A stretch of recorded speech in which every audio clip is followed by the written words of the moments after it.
Саламатсыздар ма оқушылар? Бүгінгі тақырыбымыз химиялық реакцияны теңестіру.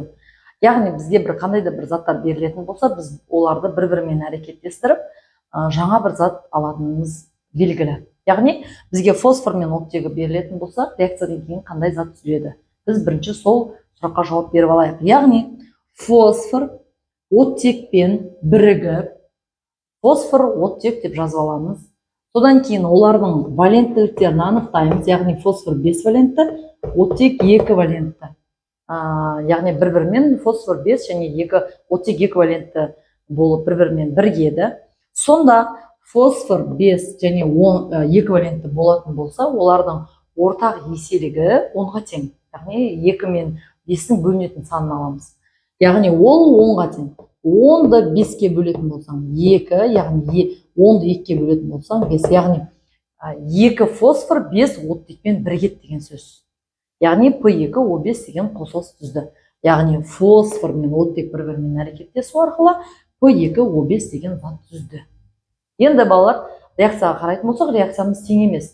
Реакцияға дейін фосфор 1, реакциядан кейін фосфор 2, реакцияға дейін оттек 2, реакциядан кейін оттек 5. Яғни біз оларды бір ортақ санға келтіру керекпіз.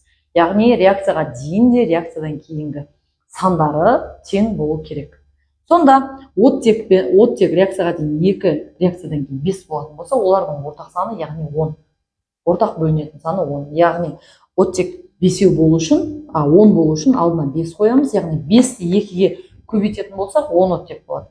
Ал мына жерде фосфор 5, яғни молекуланың алдына 2 қоятын болсақ, яғни оттегіміз 10-ға тең болады.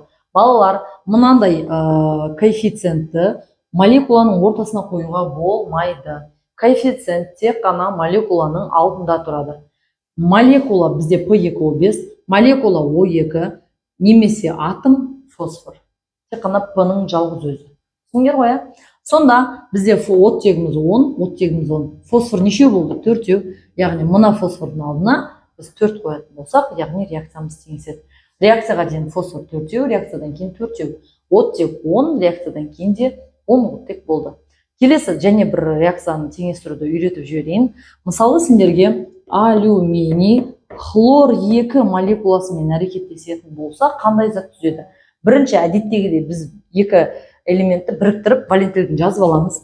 Алюминий, хлор. Алюминий 3 валентті, хлор 1 валентті. 3 және 1 валентті болып тұр. Яғни біз 3 пен 1 нешке бөлінеді? 3-ке бөлінеді. Яғни 3-ті 3-ке бөлсең 1, 1-ді 3-ке бөлетін болсақ 3. Яғни алюминий хлормен қосылған кезде алюминий хлор 3 деген қосылысты түзе алады. Яғни алюминий 3 валентті, хлор 1 валентті болғанның есебінен. Келесі реакцияны теңестірейін десек, реакция тең ба, тең емес па? Қарап шығайық. Бірінші алюминий 1 реакцияға дейін, реакциядан кейін алюминий 1, хлор 2, хлор 3. Яғни реакциядан кейін хлор 1 атомға артық болды. Бірақ оған қарамай біз 2 санның ортақ еселігін аламыз. Яғни 2 мен 3-тің ортақ еселігі 6-ға тең. Яғни біз хлорды 6-ға теңестіру керекпіз. Мына хлорымыз 6 болу үшін алдына 3 қоямыз. Реакциядан кейінгі хлор 6 болу үшін молекуланың алдына 2 деген коэффициент қоямыз. Түсінікті ғой?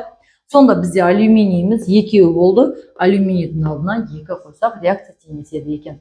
Балалар, сендерге тапсырма. Калий оттекпен әрекеттескенде калий 2 от түзеді екен. Реакцияны теңестіреміз. Кальций оттекпен әрекеттескенде кальций оксиді, және алюминий оттекпен әрекеттескен кезде алюминий 2 от түзеді екен. Осы реакцияларды теңестіріп, біздің осы видеоның астына жауаптарыңды жазуды күтеміз.